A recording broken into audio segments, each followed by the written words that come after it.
In this video, I'm going to be answering your question on, can I pay my Fairmoney loan before the due date? Of course, yes, you can pay your Fairmoney loan before the due date. So now let's say, for example, you borrow money like 20,000 naira for 6 months, and you are able to get the money back in 2 months.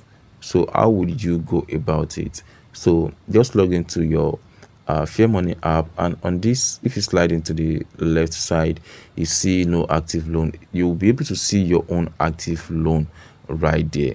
So if you already borrow money from the platform, then you can say repay right here.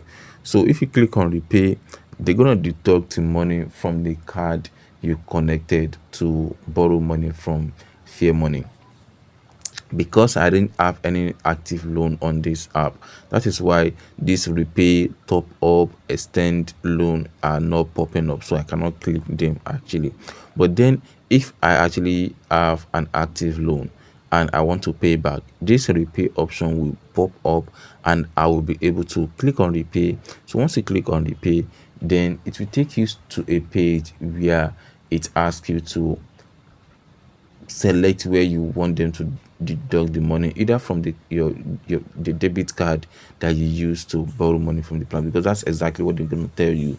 You have to put money inside your debit card that they send money to when you borrow money. So that is where they're going to charge. So once they charge that, you'll be able to pay back your money or your loan you actually take from them within a short period of time, as long as you already have it and you are interested in paying it back to them.